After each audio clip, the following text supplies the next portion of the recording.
सावधान। नमो अरिहंताणं,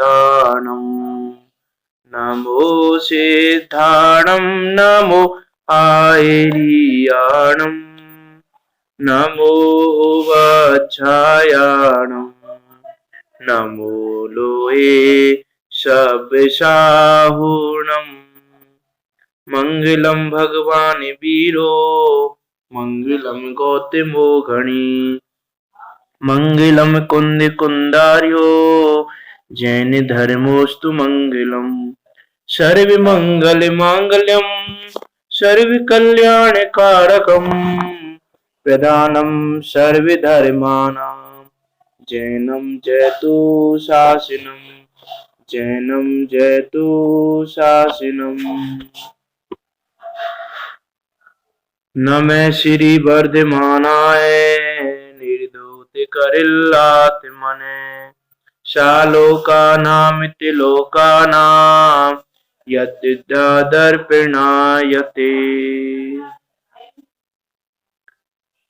आचार्य समत्वत देव द्वारा विरचित ये रथ संस्था कोचर नामक ग्रंथ, जो कि 8 अधिकारों में निबद्ध है, उसके 8वें अधिकार प्रतिमा अधिकार के माध्यम से हमारी चर्चा पंचम गुण स्थानवर्ती श्रावक की 11 प्रतिमा पे चल रही है।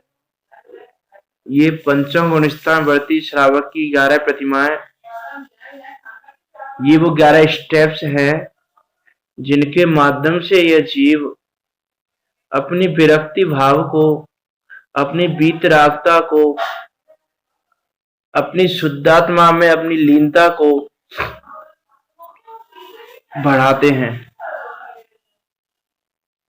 एक स्टेप्स आगे बढ़ते बढ़ते यह श्रावक संसार शरीर भोगों से अपने विरक्ति के परिणाम को इतना तीव्र कर लेता है कि वह निर्गंध पद को धारण कर लेता है। आगे जाकर उसकी वीतराग परिणति, उसकी शुद्धात्मा में रहने का काल, वो सब बढ़ता बढ़ता हुआ जाता है। ऐसी ये 11 प्रतिमाएं हैं। ये 11 प्रतिमाओं में पहली दर्शन प्रतिमा, दूसरी व्रत प्रतिमा, तीसरी सामयिक प्रतिमा, प्रौषधो उपवास प्रतिमा, सुचित्त त्याग प्रतिमा, रात्रि भोजन त्याग प्रतिमा या देवा मैथुन त्याग प्रतिमा, या उसका एक नाम कहें रात्रि भुक्ति त्याग प्रतिमा, रात्रि भुक्ति प्रतिमा, ब्रह्मचार्य प्रतिमा, आरंभ त्याग प्रतिमा, परिग्रह त्याग प्रतिमा, अनुमति त्याग प्रतिमा और उद्दिष्ट त्याग प्रतिमा। इस प्रकार ये 11 प्रतिमाएं हैं, इन पे हमारी चर्चा चल रही है। इन 11 प्रतिमाओं में हमने पहली 7 प्रतिमाओं पर चर्चा पूरी कर ली है और 8वीं पर चर्चा चल रही थी। दर्शन प्रतिमा में, व्रत प्रतिमा में, सामयिक प्रतिमा में, प्रौषधो उपवास प्रतिमा में, सुचित्त त्याग प्रतिमा में, रात्रि भुक्ति विरत त्याग प्रतिमा, रात्रि भुक्ति विरत नामक 6ठी प्रतिमा में, ब्रह्मचार्य नामक 7वीं प्रतिमा में कैसा क्या स्वरूप है, जीव की परिणति कैसी होती है, उसके परिणाम कैसे होते हैं, उसकी क्रिया कैसी होती है, उसका आचरण कैसा होता है, इन सब चीजों पर हमने चर्चा की थी। उसके बाद 8वीं आरंभ त्याग प्रतिमा पे हमारी चर्चा चल रही थी। आरंभ त्याग प्रतिमा को भी हमने देख लिया था पूरा।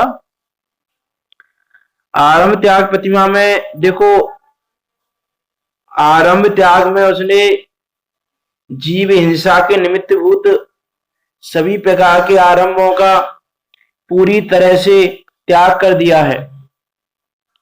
किसी भी प्रकार से वह जीव ऐसा कोई भी कार्य नहीं करता है जिसमें जीव घात आदि होता हो। जितने भी हिंसा के कारण हैं, जिनमें प्राणी के घात का हेतु हो, प्राणातिपात हेतु, कि जिसमें उन प्राणी के आघात का, प्राणी के घात का, प्राणी की हिंसा का, जीव की हिंसा का हेतु हो, ऐसे किसी भी कार्य को वो नहीं करता है, उसका पूरी तरह से त्याग कर देता है। उसमें हमने कल एक ये भी देखा था कि उसने व्यापार आदि सब चीजों का त्याग कर दिया है, और जितनी उसकी संपत्ति थी उस संपत्ति को भी उसने अपने स्त्री पुत्र आदि में बांटकर अपने पास थोड़ी सी संपत्ति रख ली है। और वो थोड़ी संपत्ति उसने रखी है अपने पास, उस थोड़ी सी संपत्ति के प्रति भी उसका महत्व भाव नहीं है। महत्व भाव कैसे नहीं है? कि महत्व भाव ऐसे नहीं है कि यदि कोई चोर ले जाए तो उसके सामने से लेके जा रहा तो भी कोई प्रॉब्लम नहीं है, उसको कोई टेंशन नहीं है। कोई चोर ले जाए, कोई लूट ले, कोई राजा छीन ले, कुछ भी कर ले, ये किसी प्रकार की आकुलता नहीं करता, कोई क्लेश परिणाम नहीं करता अपने। और एक दूसरी बात जो हमने देखी थी कि उसने अपने पास थोड़ी संपत्ति रखी है और उस संपत्ति को चोर चुरा कर ले गया तो दूसरे दोबारा कमाने का प्रयत्न नहीं करेगा। ऐसा नहीं है कि ठीक है भैया इतनी संपत्ति रखी थी हमने, इतनी संपत्ति तो रहनी चाहिए, अब चोर ले गए तो हम क्या कर रहे हैं इसमें, चोर ले गए तो हम तो कमाएंगे, इतना तो रखेंगे, अब इतनी तो हमें रखने की रखी है कि नहीं। कि आराम आदि का त्याग तो पूरी तरह से कर चुका है वह जीव, अब करेगा ही नहीं। मन वचन काय कृतकार्य आदि से वो उसका त्याग कर चुका है, तो मन में भाव भी नहीं लाएगा वो ऐसा कि इतनी संपत्ति में कमा के रख लूं। ऐसी जीव की परिणति हो गई है। अरे उनका त्याग कर दिया, ऊपर चढ़ेगा। और अब क्या हो गया? अच्छा है, मुझसे छूटने वाली संपत्ति चोर ले गया, अच्छा है, ये मेरे दो ध्यान में निमित्त बनी रही थी, ये सहज रूप से छूट गई अपने आप, बहुत अच्छी बात है। ऐसा उसका भाव होता है। इस प्रकार से वह श्रावक जिसने सभी प्रकार के आरंभवादी कार्यों को छोड़ दिया है, सभी प्रकार के हिंसा आरंभ, ग्रस्ता आरंभ आदि सारे सबका त्याग करके उसने जीव दया को बहुत अधिक बढ़ा लिया है, ऐसा वह श्रावक इस 8वीं आरंभ त्याग प्रतिमा का धारी कहलाता है। उसके बाद 9वीं प्रतिमा है परिग्रह त्याग प्रतिमा। परिग्रह त्याग नामक प्रतिमा क्या है? देखो आचार्य समन्त आचार्य देव कहते हैं, बाह्येषु दशसु वस्तुषु ममत्व मुत्सर्ज निर्ममात्वरता स्वस्थ संतोष परा परिचित परिग्रहाद वेरत। कि 10 प्रकार के बाह्य परिग्रह में ममत्व छोड़ करके हमारा किंचित भी कुछ भी नहीं है, ऐसा निर्ममत्व पने में लीन रहना है। देहादि रागादि समस्त परद्रव्य पर पर्यायों में आत्मबुद्धि रहित होकर अपने अविनाशी ज्ञायक भाव में स्थिर रहता है। जो भोजन स्थान वस्त्र आदि कर्मोदय से मिला है उससे अधिक नहीं चाहता हुआ संतोष रूप होकर समस्त वांछा दीनता रहित हो जाता है। साथ में जो परिचित परिग्रह है उससे भी अत्यंत विरक्त रहता है, वह परिग्रह त्यागी श्रावक 9वें पद वाला होता है। ऐसा वह श्रावक इस प्रतिमा का धारी है, परिग्रह त्याग प्रतिमा का धारी। कि कैसा श्रावक? कि जिसने 10 प्रकार के जो बाह्य परिग्रह हैं, परिग्रह परिमाण व्रत में हमने इन परिग्रहों की चर्चा की थी। जब हमने परिग्रह परिमाण व्रत को पढ़ा था तब चर्चा की थी हमने, ये आपको ख्याल में होगी कि 10 प्रकार के जो परिग्रह हैं, ग्रह धातु रत्न आदि, उन सब का वह जीव त्याग कर देता है।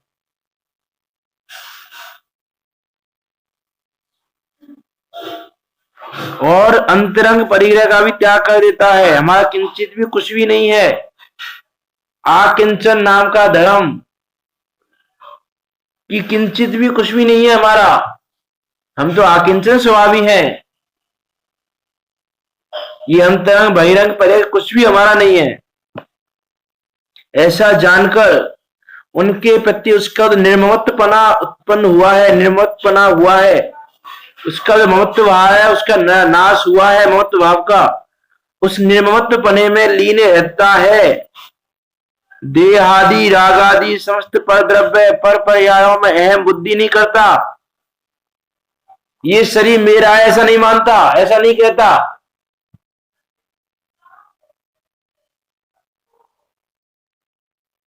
कि जितनी उसकी ममत्व बुद्धि थी, आत्मबुद्धि थी देहादि के प्रति, राग आदि के प्रति, वो सब छूट जाती है।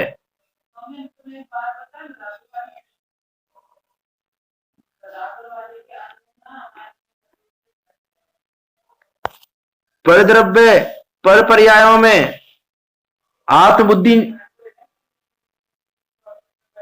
नहीं रखता है वह जीव, क्योंकि उसने वस्तु का परिणमन देखा है, जाना है। उसने वस्तु का परिणमन जाना है और वस्तु की व्यवस्था को जाना है, क्रमबद्ध परिणमन को समझा है कि देह भिन्न है, कर्म भिन्न है, उदय आदि भी भिन्न हो, नहीं अधीन है तेरे कोई, सब स्वाधीन परिणमित हो, ऐसा उसने जाना है वस्तु व्यवस्था को। जग का परिणमन स्वतंत्र हरे, तेरा विकल्प नहीं चले, ऐसा उसने समझा है उसको। तो पूरी तरह से उसने पर द्रव्य पर पर्यायों के प्रति भी आत्मबुद्धि को त्याग दिया है। अब उसकी आत्मबुद्धि, अब उसका तो मैं पना है वो अपने शुद्धांत द्रव्य में ही है बस। जो अपना अविनाशी ज्ञायक भाव है, जो अपना ज्ञाता दृष्टा स्वभाव है, अपने ज्ञाता दृष्टा स्वभाव में ही स्थिर रहता है। जो भोजन, जो स्थान, जो वस्त्रादि कर्मोदय से मिल गया उसमें संतोष रखता है, अधिक की चाह नहीं करता, संतोष रूप रहता है, संतोष धारण करता है, सभी प्रकार की वांछाओं से, इच्छाओं से रहित हो जाता है, दीनता आदि के भावों से रहित हो जाता है, सभी प्रकार के परिग्रहों से विरक्ति भाव ले लेता है। उसका नाम है परिग्रह त्याग धारी श्रावक।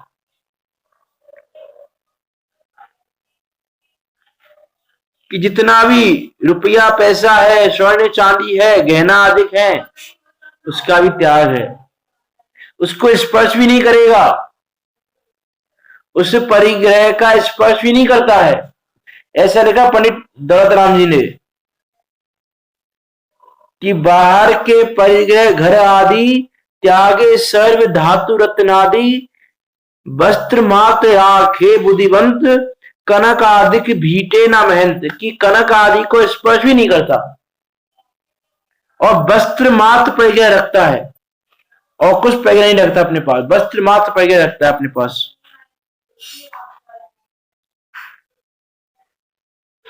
अरे शीत उष्णति वेदना को दूर करने के लिए भी उसके पास मात्र एक वस्त्र होता है बस। कि अभी उसकी तो शीत उष्णता की वेदना है, वेदना उस पर नहीं सही जाती है, उस वेदना को सहने के लिए वो थोड़ा सा वो वस्तु भी कैसा रखता है। आशा समझ देव ने लिखा अल्प मोल वाला, ऐसा नहीं कोई महंगा अच्छा, बहुत महंगा अच्छा दिखने वाला वस्त्र हो जो बहुत महंगा हो, ऐसा वस्त्र रखे कि नहीं, कॉमन वस्त्र रखता है जो बहुत ही कम रेट वाला है, कि उसको किसी प्रकार की आसक्ति तो है नहीं, उस वस्त्र के प्रति उसकी आसक्ति नहीं है, कि उसका वस्त्र के प्रति भी ममत्व भाव नहीं है, जो वो महंगा वस्त्र खरीदे या कोई ऐसा वस्त्र खरीदेगा। तो शीत उष्ण आदि की वेदना को दूर करने के लिए वह श्रावक अल्प मोल वाला थोड़ा सा वस्त्र रखता है, और हाथ पैर आदि धोने के लिए, पीने के लिए, पानी पीने के लिए थोड़े से पात्र रखता है, पात्र मात्र प्रज्ञा रखता है। ऐसा वह श्रावक है, बहुमूल्य वस्तुओं को नहीं रखता और बहुत सारे वस्तुओं को नहीं रखता, अल्प मूल्य की वस्तु रखता ही रखता है, लेकिन वस्त्र भी बहुत थोड़े रखता है। ऐसा नहीं है जैसे हम लोग हैं, अलमारी भर भर के रखी हुई है, यूज में आ नहीं रहे, वस्त्र भरी हुई है हमारी यहाँ, कि नहीं बहुत बहुमूल्य वस्त्र नहीं रखता और बहुत सारे वस्त्र नहीं रखता। अल्प मूल्य वाले और अल्प वस्तुओं की मर्यादा लेकर रहता है, क्योंकि वो जानता है कि ये परिग्रह पाप रूप है, दुख रूप है, दुख को देने वाला है। वो जानता है कि परिग्रह के समान दूसरा शत्रु नहीं है। वो जानता है कि जहां परिग्रह है वहां कषाय आदि भाव रहेंगे, लोभ आदि भाव रहेंगे वहां पर। मां दया और सत्य नहीं रह सकता जहां परिग्रह भाव में, ममत्व भाव है परिग्रह में। परिग्रह से ही हिंसा उत्पन्न होती है, इसलिए उसने परिग्रह को पूरी तरह से त्याग किया हुआ है, पूरी तरह से ममत्व भाव को त्यागा हुआ है।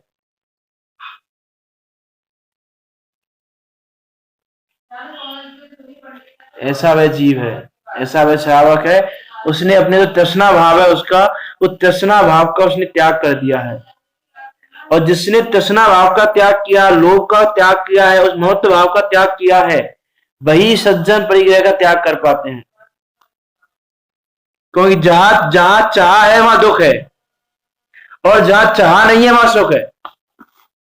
तो परिग्रह के प्रति यदि चाह भाव भी है तो ही वो जीव दुखी है।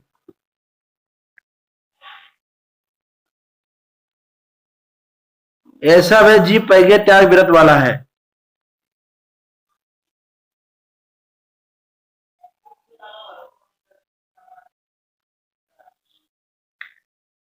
पंडित आशाधर जी ने सागर धर्मामृत में लिखा कि परिग्रह विरत धारी श्रावक किसको कहें, कि जिसने पहले की 8 प्रतिमा संबंधी जो व्रत हैं, उन व्रतों को धारण करके जिसने अपना संतोष भाव बढ़ा लिया है, जिसने अपनी इच्छा को खत्म कर, इच्छा का नाश कर दिया है,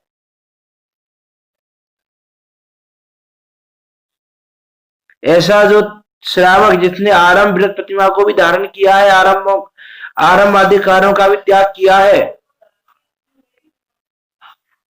और ऐसे आरंभ आदि का त्याग करके जो ये जानता है कि ये सारी चीजें मेरी नहीं है, मैं इनका नहीं हूं, ऐसा संकल्प करके मकान खेत आदि सारे परिग्रहों को छोड़ देता है, उसको ये परिग्रह विरक्त त्याग नाम प्रतिमा कही गई है, कि उसको परिग्रह त्याग नाम की प्रतिमा है।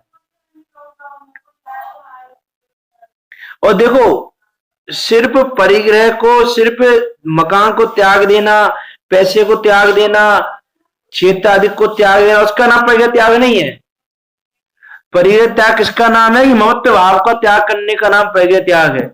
कि परिग्रह के प्रति ममत्व भाव का त्याग कर दिया तो त्याग है, और यदि ममत्व भाव का त्याग नहीं है तो परिग्रह को त्याग करने के बाद ही परिग्रह का त्याग नहीं है।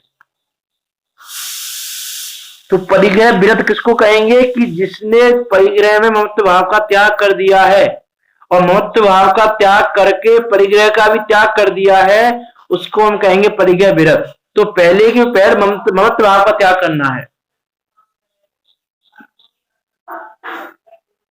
ये मेरे नहीं है, मैं इनका नहीं हूं, ऐसा वो जानता है। इसका अर्थ वो ये जानता है कि मैं इनका स्वामी भोक्ता नहीं हूं, मैं इनका स्वामी नहीं हूं, ये मेरे स्वामी नहीं है, मैं इनका भोक्ता नहीं हूं, ये मेरे भोग्य नहीं है। ऐसे संकल्प पूर्वक वह जीव परिग्रह का त्याग करता है।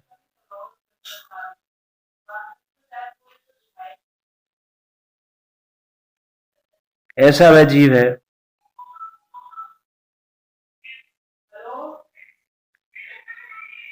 चारित्र सार ग्रंथ में आचार्य देव ने लिखा कि जो ये कषाय आदि भाव है, क्रोध आदि कषाय, आत्र ध्यान, रौद्र ध्यान, हिंसा आदि 5 पाप, भय आदिक, जो क्रोध आदि कषाय भाव हैं, जिनके कारण आत्र रौद्र ध्यान होते हैं, हिंसा आदि 5 पाप हो जाते हैं, भय आदिक होते हैं, जो धर्म और सुख ध्यान को नहीं होने देती, ऐसे अंतरंग परिग्रह का कषाय आदि भावों का भी वह जीव त्याग करता है। कि अंतरंग परिग्रह के साथ साथ बहिरंग परिग्रह का त्याग कर देने का नाम है परिग्रह त्याग प्रतिमा।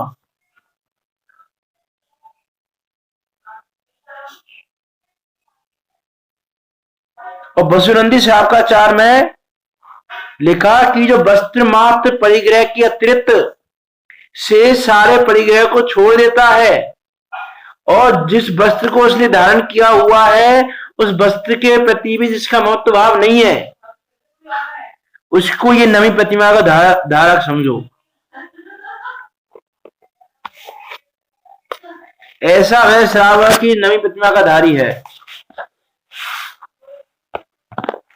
कि पहले तो उसने परिग्रह का परिमाण किया था, लेकिन अभी तो उसने परिग्रह का त्याग कर दिया पूरी तरह से।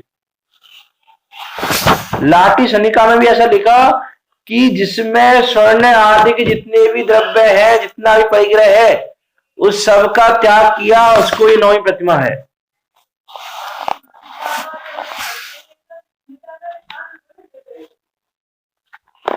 कि उसने परिग्रह का त्याग कर दिया, लेकिन क्या रखा हुआ है, उसने मौत का त्याग कर दिया, लेकिन वस्त्र आदि रखे हुए हैं। अपने शरीर आदि के लिए उसने वस्त्र को रखा हुआ है।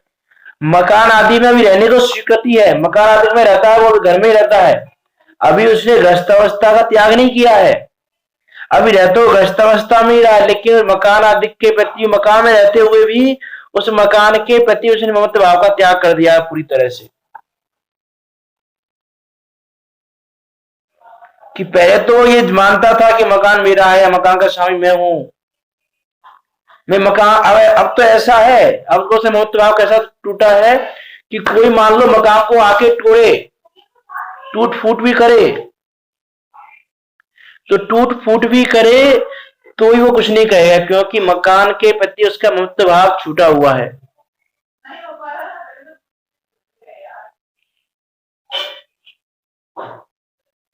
मकान आदि में रह रहा है, देखो ऐसी परिणामों की, हम परिणामों को देखें जीव के परिणाम कैसे होंगे कि उस मकान में रह रहा है, मकान में रहने के बाद भी उस मकान के प्रति उसका महत्व भाव नहीं है।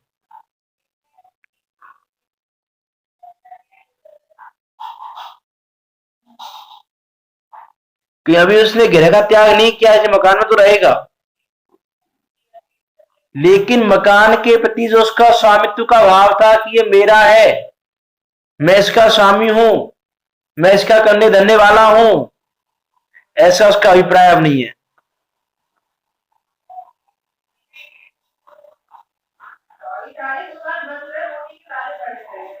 ऐसा वह शावक के परिणाम है। ये नाम आता है सकल दत्ती। तो सकल दत्ती जो नाम आता है आगम मौजी के मिलता है, तो सकल दत्ती का मतलब भी है कि सारे परिग्रह का त्याग कर देना।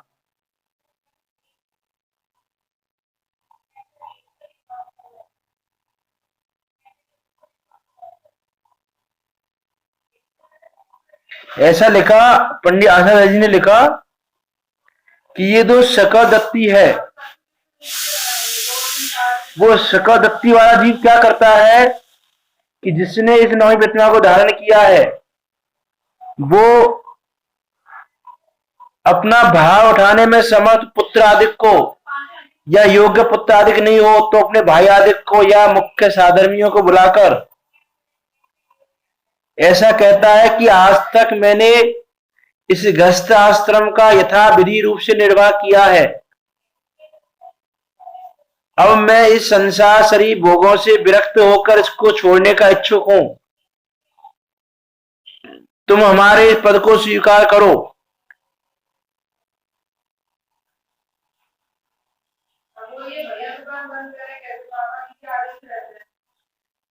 जैसे पृथ्वी में बहुत सारे एग्जाम्पल आते हैं कि ऐसे किसी राजा ने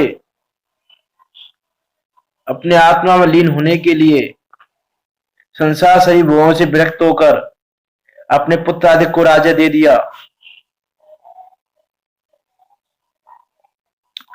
उसने परिग्रह का त्याग कर दिया पूरी तरह से।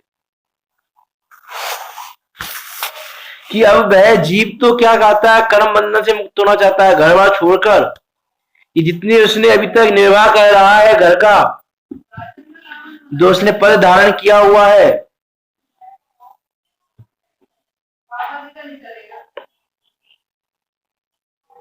ऐसा वह जीव इस सकल दप्ति को ग्रहण करता है, सारे सब चीजों का त्याग कर देता है। वो ऐसा कहता है कि भाई मेरा धन, मेरे माता पिता पत्नी आदि, ये धर्म स्थान, चैत्यालय, दानशाला आदि, इन सबको अब तुम अपने संरक्षण में ले लो, मैं इन सबका त्याग करना चाहता हूं।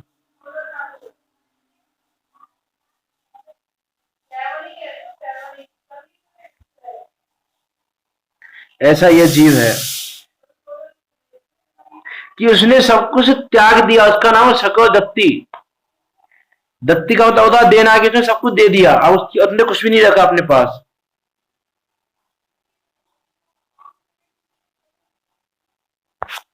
ऐसा वह श्रावक है, ऐसा वह श्रावक ही इस नवी प्रतिमा का धारी है, क्योंकि उसका इस सर्वस्व के प्रति ममत्व भाव हट गया है। इसलिए चेतन अचेतन जितने भी परिग्रह थे, चेतन अचेतन सभी प्रकार के परिग्रहों को उसने छोड़ दिया है, क्योंकि ये परिग्रह इस संयम भाव में शिथिलता उत्पन्न करने वाले हैं। शिथिलता उत्पन्न करने के कारण होने से इनकी उपेक्षा करके उसने इनको छोड़ दिया। घर में रहेगा अभी, तत्काल घर को छोड़ेगा नहीं, लेकिन अपने घर को भी उसने पुत्र के लिए सौंप दिया कि इसको अपने संरक्षण में ले लो।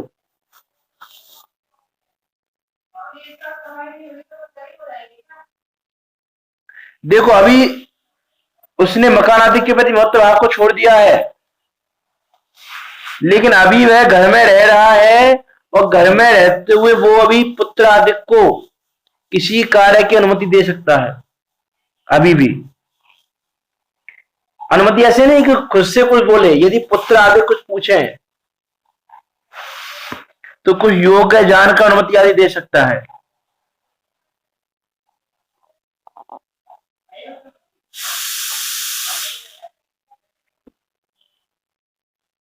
ऐसा लिखा पुण्याचार्य जी ने कि कुछ समय के लिए वो घर में रहता है, अपनी उदासीनता का दोष की, अभी ये परिग्रह के प्रति उदासीनता हुई है, इस उदासीनता का अभ्यास करता है वो घर में रहकर, और जब वो उदासीनता बढ़ जाएगी तो घर का त्याग भी कर देगा। लेकिन अभी उसकी उदासीनता इतनी नहीं बढ़ी है, उदासीनता का अभ्यास कर रहा है वो अभी, घर आदि का त्याग, घर आदि के प्रति महत्व भाव का त्याग करके। तो है ना, तो हम ये कह सकते हैं परिग्रह त्याग मुख्यतः यहाँ पर महत्व भाव का त्याग है, कि मकान आदि का त्याग नहीं किया उसने, अभी रह रहा है मकान आदि में, लेकिन महत्व भाव का उसने पूरी तरह से त्याग कर दिया है।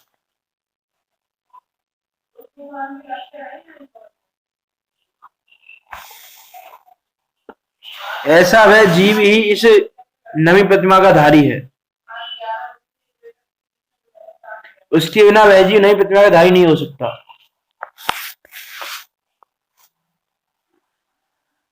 और देखो पहले भी कहा था कि बाह्य परिचय रहित जो मनुष्य है उनको परिचय त्यागी नहीं कह सकते हम, कि अरे तो दरिद्री है, वो भी बाह्य परिचयों से रहित है, लेकिन परिचय त्यागी नहीं है,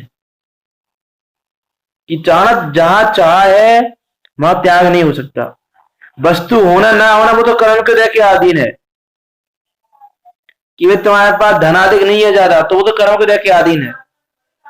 धन कम होने से हम ये नहीं कह सकते कि तुमने परिग्रह का परिमाण किया हुआ है, या धन नहीं है तो ये नहीं कह सकते कि तुमने परिग्रह का त्याग किया हुआ है, कि ये तो सब क्या है, कि ये तो कर्म के उदय की आदि व्यवस्था है, लेकिन तुमने जो उसके प्रति महत्व भाव का त्याग किया है, चाह का त्याग किया है, उस त्याग करने से जो तुमने उसको छोड़ा है, मीन जो संपत्ति होने के बाद भी छोड़ी गई है, और सिर्फ छोड़ी नहीं गई है, महत्व भाव पूर्वक छोड़ी गई है, मैं उसके प्रति महत्व भाव को भी छोड़ा गया है।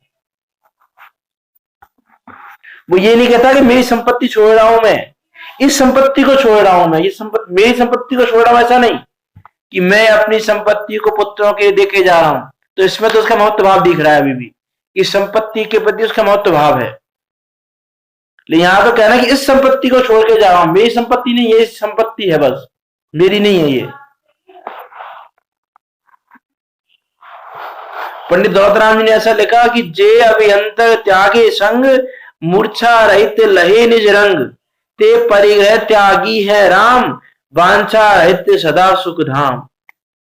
कि जो अभियंतर परिग्रह का त्याग करके मूर्छा रहित अपने निज रंग में लीन रहते हैं, वे ही परिग्रह त्यागी कहलाते हैं।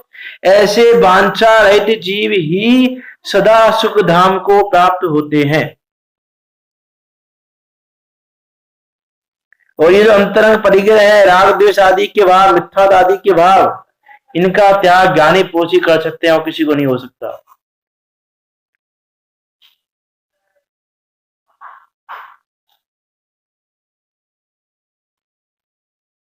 ऐसा वह जीव ही इस परिग्रह त्याग प्रतिमा का धारी है। और देखो पंडित दौलतराम जी ने और भी लिखा उसमें आगे कि जो धन धान्य और जन समाज आदि का त्याग कर शुद्धि के लिए मात्र जलपात रखते हैं, षटकाय के जीवों की रक्षा के लिए नम्र वस्त्र रखते हैं, जो बहुत कोमल है, जो वस्त्र मिट्टी तथा काष्ठ आदि का कोई पाप नहीं रखते, मिट्टी का या काष्ठ का, लौकिक वचन कलापों से उनको कोई राग नहीं है, बुलाए जाने पर ही श्रावक के घर पर भोजन करने जाते हैं, और चित्त में स्थिरता होने से जो जिन वाणी के अतिरिक्त और कोई वचन नहीं बोलते, सांसारिक वचनों को नहीं बोलता वो जीव।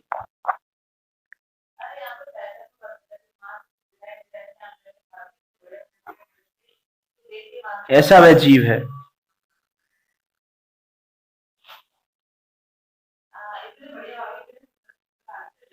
कि जो गृह में या अन्य एकांत स्थान में शयन आसन आदि करता है, भोजन वस्त्र आदि जो घर के लोग दे देते हैं सुबह लेता है, अपने आप से मांगता नहीं। औषधि आहार पान वस्त्र आदि की तथा शरीर की टह कराने की इच्छा हो तो स्त्री पुत्रादि को कहता है, घर के स्त्री पुत्रादि करा दें तो करा लें, नहीं करें तो उनसे कुछ उजन नहीं करता है कि हमारा मकान है, हमारा धन है, हमारी आजीविका है, हमारा कहना क्यों नहीं करते हो, कि नहीं, सहज रूप से जो व्यवस्था बने भले, शिकायत नहीं करता वो किसी तरह की, देखो हमने अपनी संपत्ति छोड़कर तुमको दे दी हो, तुम हमारी बात नहीं मान रहे हो, तुम हमारा ऐसा नहीं कह रहे हो, तुम हमारा ध्यान भी नहीं रख सकते, कि नहीं, ऐसी कोई शिकायत नहीं करेगा। कि किसी प्रकार से उसका संकल्यधारी परिणाम नहीं है उसके, ऐसे संकल्यधारी परिणामों का त्याग किया है उसने, वही जीव परिग्रह त्याग नाम की नवी प्रतिमा का धारी है।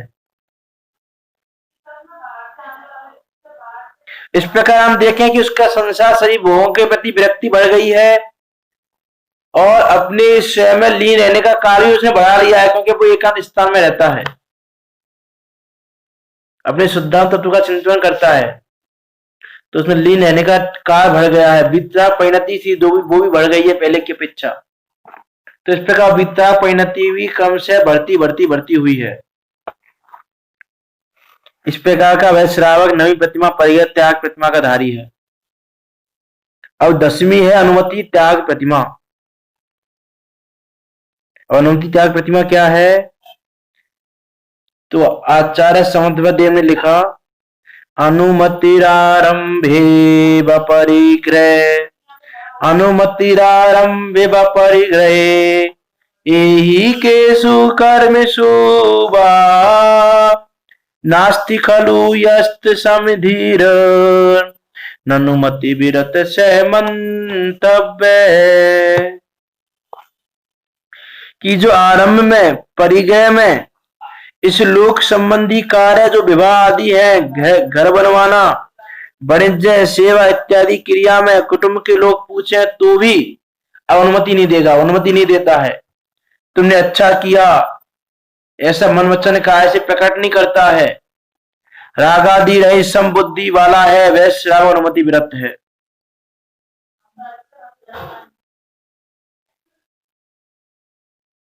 इस प्रकार का वैसे श्रावक अनुमति विरत है, मैं अनुमति का त्याग कर दिया, अनुमति भी नहीं देगा। और क्या नहीं करेगा कि खारे कड़वे मीठे स्वादिष्ट बेस्वाद भोजन में राग द्वेष रहित होकर सुंदर असुंदर नहीं कहता, कि जैसा भोजन मिले वैसा कर लेता है।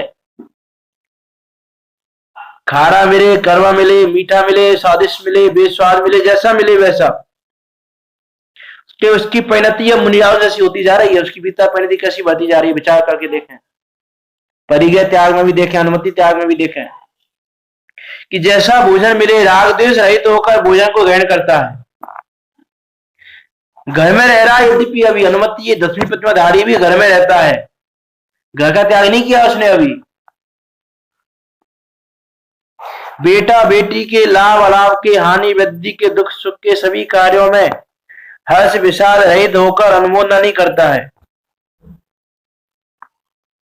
कि बेटे की जॉब लग गई तो खुश हो जाए, कुछ लॉस हो गया, लाभ हो गया तो हर्षित हो, हानि हो गई तो विषाद परिणाम करे, सुख दुख आ जाए घर में कोई विपदा पड़े तो दुखी हो जाए, ऐसा भी नहीं करता। हानि हो जाए तो भी कोई प्रॉब्लम नहीं, लाभ हानि में समान भाव, सुख दुख में समान भाव। अनुमोदना भी नहीं करता, ऐसा भी नहीं करता कि बेकार हो गया, ऐसा भी नहीं कहेगा वो। ऐसा मन में भी नहीं, मन वचन काय से त्याग कर देगा वो, मन वचन काय से अनुमोदना भी नहीं करेगा, कर त्याग तो दूर की बात है। कि घर में विपदा आ गई तो वैसा मन में भी नहीं रहेगा कि देखो मेरे परिवारजनों पे विपदा टूट पड़ी है, इतना बुरा हो गया, इतना लॉस हो गया, इतना लाभ हो गया, इतना ये हो गया, इत्यादि प्रकार का कोई भी विचार वह जीव नहीं करेगा।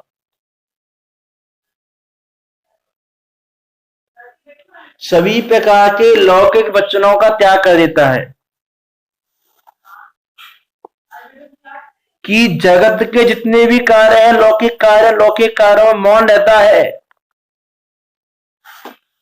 वह जिनेन्द्र देव की कही हुई वाणी को, जिनेन्द्र देव के द्वारा कही हुई धर्म कथा को ही बोलता है, उसको आगम अनुसार बोलता है, लौकिक कार्यों में किसी प्रकार से भी नहीं बोलता, मौन धारण कर लेता है वह जीव।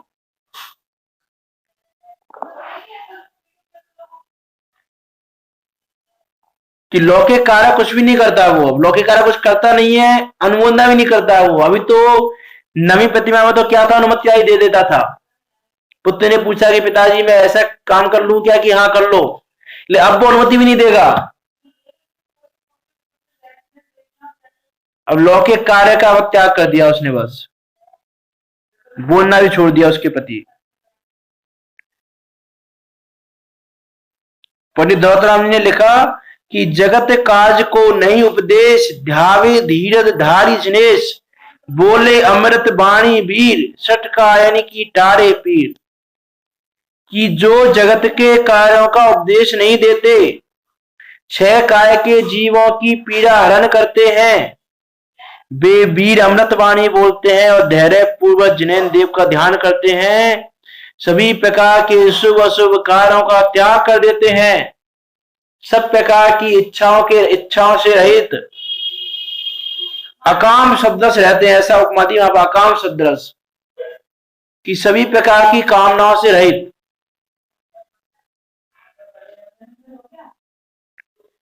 क्योंकि वह जीव जानते हैं कि लौकिक कार्य सब राग द्वेष के कारण है, कलह के कारण है, दुख के कारण है, इसलिए उन सबको त्याग कर देते हैं। क्योंकि वो जानते हैं कि इन कार्यों में लगे रहेंगे हम तो हम अपनी उत्तम अवस्था को प्राप्त नहीं कर पाएंगे, इसलिए वो इनका त्याग कर देते हैं। अनुमति त्याग प्रतिमा को अभी समय हो गया है, बाकी इसको हम कल देखेंगे, अनुमति त्याग को और दिष्टि त्याग को। कोशिश करेंगे कि कल ये विषय पूरा हो जाए, नहीं तो परसों तक तो हो ही जाएगा। यहां तक हम विचार करें जीव की परिणति कैसी हो गई है। मीन्स घर में रहते हुए भी उसकी परिणति जब इतनी है, तो जब वो घर का त्याग कर देगा तो उसकी परिणति कैसी होगी। तो जो गृहस्थ अवस्था का त्याग करके मुनि अवस्था को भी धारण कर लें और उसके बाद ही वो लौकिक वचनों को बोलें, लौकिक वचनों को बोलें, धन आदि आने की अनुमोदना करें, धन आदि की मांगे, चाहे वो धन आदि धर्म प्रभावना के लिए मांगे तो भी मांगना उचित नहीं है। कि यहाँ क्या क्या अनुमति त्याग में कि गृहस्थी में रहते हुए भी वह जीव लौकिक वचनों का त्याग कर देता, मौन रहता लौकिक वचनों में। तो धर्म प्रेरणा के लिए भी धन इकट्ठा करना, किसी धार्मिक संस्कार के लिए भी धन इकट्ठा करना, वो भी लौकिक कार्य है। तो लौकिक कार्य में जो मौन नहीं है उसको 10वीं प्रतिमा नहीं कह सकते, वो श्रावक नहीं है। तो फिर आगे की अवस्था तो क्या भी कर सकते हैं। इस प्रकार का हम विचार करें कि वास्तव में जीव की अवस्था कैसी है, जीव की परिणति कैसी हो गई है, और अभी आगे हम विचार करेंगे अनुमति त्याग में कैसा क्या रहता है।